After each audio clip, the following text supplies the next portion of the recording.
प्रिय विद्यार्थियों, पूर्व व्याख्यान में हमने स्नातक तृतीय वर्ष संस्कृत के द्वितीय प्रश्न पत्र में व्याकरण भाग में निर्धारित तिङन्त प्रकरण के अंतर्गत अदादिगण की धातु अद के लट लकार के कतिपय पदों की रूप सिद्धि की थी।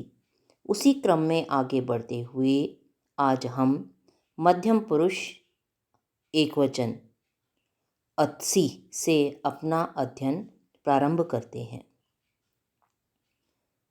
देखिए, अत्सी अद धातु से परे लट लकार, वर्तमाने लट, वही सूत्र है आपका। वर्तमाने लट सूत्र से वर्तमान काल की विवक्षा में अद धातु से परे लट लकार प्राप्त हुआ। लट में से ल हलंत शेष बचा, सामने अनुबंध लोप। ल के स्थान पर मध्यम पुरुष एकवचन में सिप प्रत्यय आया। तीनों सूत्र वही हैं।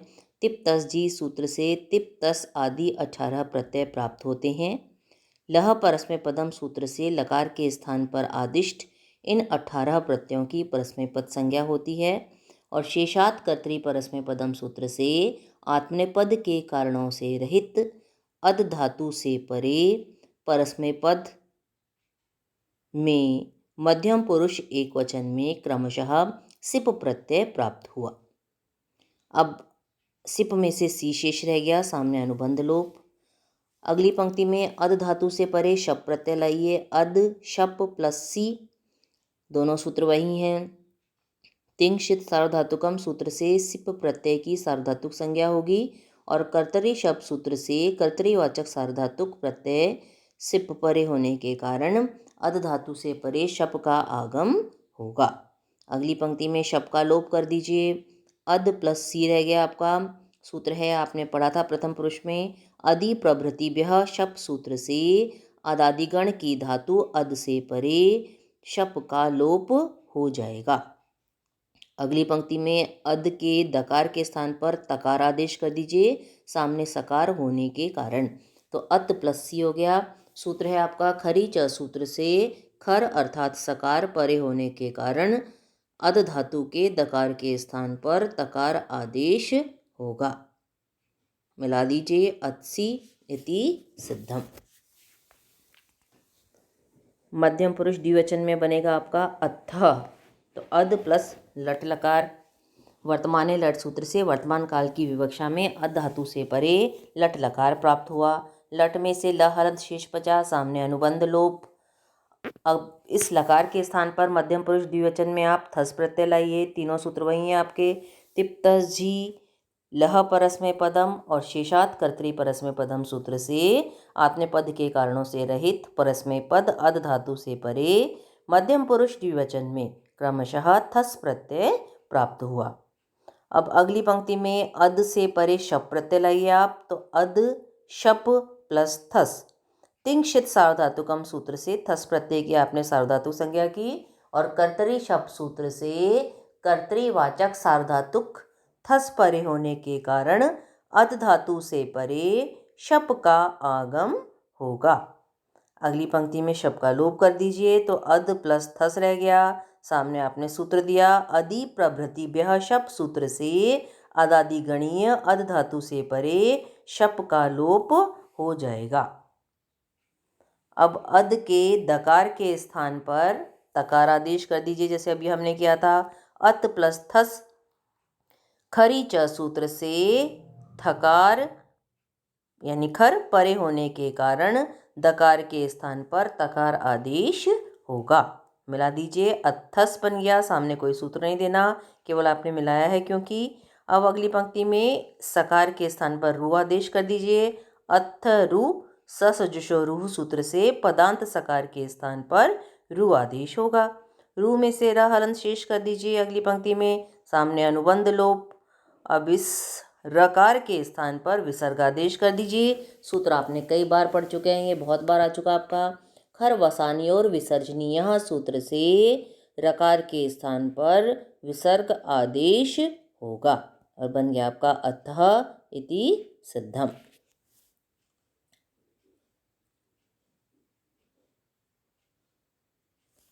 मध्यम पुरुष बहुवचन में बनाइए अथ, बिल्कुल ऐसा का ऐसा, बस विसर्ग आदेश नहीं होगा यहाँ पे क्योंकि केवल थ प्रत्यय है।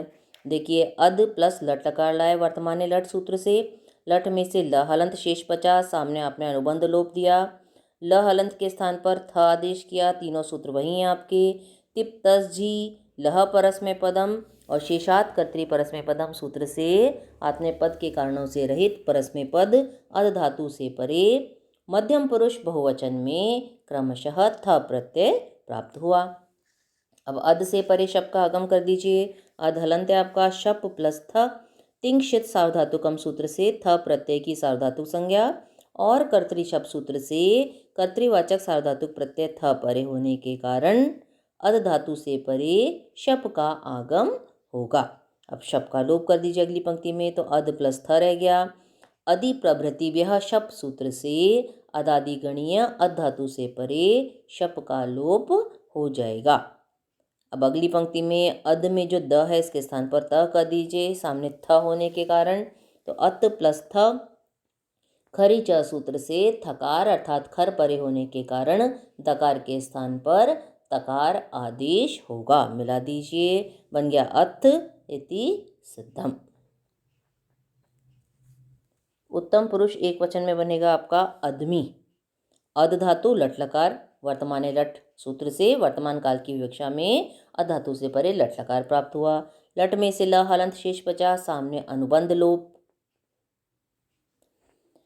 ल के स्थान पर मिप प्रत्यय लाइए, तीनों सूत्र वही हैं। तिप्तस जी सूत्र से तिप्तस आदि 18 प्रत्यय प्राप्त होते हैं। लह परस्मय पदम सूत्र से लकार के स्थान पर आदिष्ट इन 18 प्रत्ययों की परस्मय पद संज्ञा होती है। और शेषात कर्तरी परस्मय पदम सूत्र से आपने पद के कारणों से रहित परस्मय पद अद धातु से परे मध्यम पुरुष उत्तम पुरुष एक वचन में क्रमशः मिप प्रत्यय प्राप्त हुआ।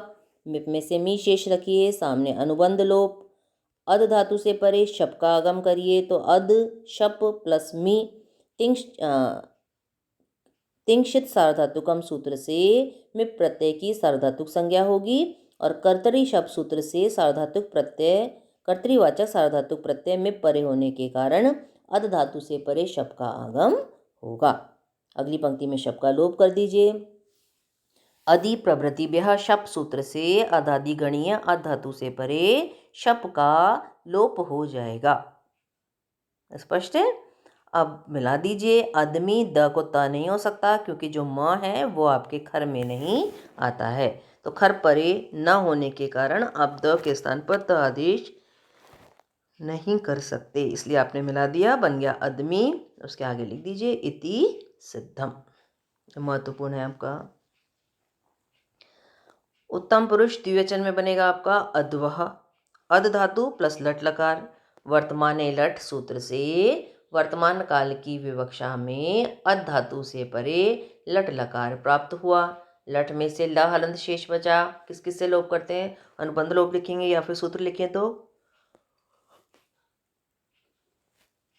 हलंत्यम सूत्र से अंतिम टकार की संज्ञा, उपदेशे अजनुनासिक इत सूत्र से ल में जो अ है उसकी इत संज्ञा और तस्य लोप से आपने दोनों का लोप कर दिया। अब ल हलंत के स्थान पर वस प्रत्यय लाइए, तीनों सूत्र वही हैं। तिप तस जी सूत्र से तिप तस आदि 18 प्रत्यय प्राप्त होते हैं।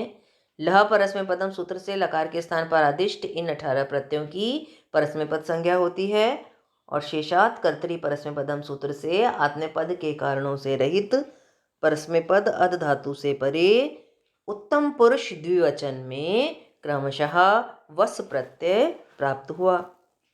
अब शप का आगम कर दीजिए, अद शप प्लस वस तिंक्षित सार्वधातुकम सूत्र से वस प्रत्यय की सार्वधातुक संज्ञा होगी और कर्तरी शप सूत्र से कर्तृवाचक सार्वधातुक प्रत्यय वस परे होने के कारण अद धातु से परे शप का आगम होगा।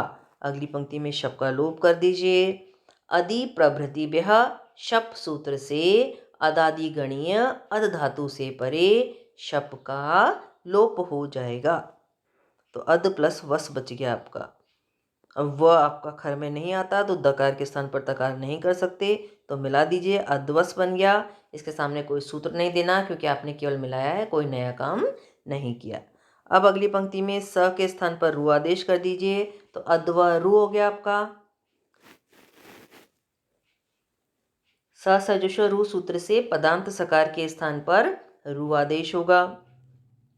रू में से र हलंत शेष रखिए, सामने अनुबंध लोप या फिर उपदेशे अजनुनासिक इत सूत्र से उकार की संज्ञा और तस्य लोप से उसका लोप हो जाएगा। अगली पंक्ति में र हलंत के स्थान पर विसर्ग कर दीजिए अद्वह और सामने लिख दीजिए खर वसानी और विसर्जनीय सूत्र से रकार के स्थान पर विसर्ग आदेश होगा। अगली पंक्ति में इति सिद्धम बन गया आपका अद्वह। बिल्कुल ऐसे ही बनाना है आपको। अधमह अध धातु से परे लट लकार लाया आप वर्तमाने लट सूत्र से। लट में से ल हलंत बचा, सामने अनुबंध लोप। ल हलंत के स्थान पर आप पूर्व में वस प्रत्यय लाए थे, यहाँ बिल्कुल वैसे चलेगा, बस मस प्रत्यय ले आइए। सामने वही तीनों सूत्र हैं। तिप तस जी सूत्र से तिप तस आदि 18 प्रत्यय प्राप्त होते हैं। लह परस्मय पदम सूत्र से लकार के स्थान पर आदिष्ट इन 18 प्रत्ययों की परस्मय पद संज्ञा होती है। और शेषात कर्तरी परस्मय पदम सूत्र से आत्मनेपद पद के कारणों से रहित परस्मय पद अध धातु से परे उत्तम पुरुष बहुवचन में क्रमशः मस प्रत्यय प्राप्त हुआ। अब अध धातु से परे शप का आगम कर दीजिए, तो तिंशित सार्वधातुकम सूत्र से मस प्रत्यय की सार्वधातुक संज्ञा और कर्तरी शब्द सूत्र से कर्तरीवाचक सार्वधातुक प्रत्यय मस परे होने के कारण अध धातु से परे शप का आगम होगा। अगली पंक्ति में शप का लोप कर दीजिए, तो अध प्लस मस रह गया आपका। अधि प्रभृति बेह शप सूत्र से अदादि गणीय अध धातु से परे शप का लोप हो जाएगा। अब मस म आपका खर में नहीं आता, इसलिए द के स्थान पर त नहीं कर सकते, तो मिला दीजिए अधमस, इसके सामने कोई सूत्र नहीं देना। अगली पंक्ति में स हलंत के स्थान पर रू आदेश कर दीजिए, तो अधम रू हो गया आपका। स सजुष रू सूत्र से पदांत सकार के स्थान पर रू आदेश होगा। अगली पंक्ति में रू में से र हलंत बचा, तो अधम र हो गया हलंत आपका। सामने दे दिया आपने उपदेशे अजनासिक सूत्र से उकार की संज्ञा और तस्य लोप से उसका लोप हो जाएगा, या फिर अनुबंध लोप भी आप लिख सकते हैं। अब र हलंत के स्थान पर अगली पंक्ति में विसर्ग कर दीजिए, तो अधमह बन गया। सामने लिख दिया आपने खर वसानी और विसर्जनीय सूत्र से रकार के स्थान पर विसर्ग आदेश होगा, बन गया आपका अधमह इति सिद्धम। अब इसको कंठस्थ करिएगा और जो होम असाइनमेंट आपको दिया गया है उसे करिएगा। अगर इसमें कोई दिक्कत आए, कोई समस्या आती है, तो आप संपर्क कर सकते हैं। कल हम इसी क्रम में आगे बढ़ेंगे।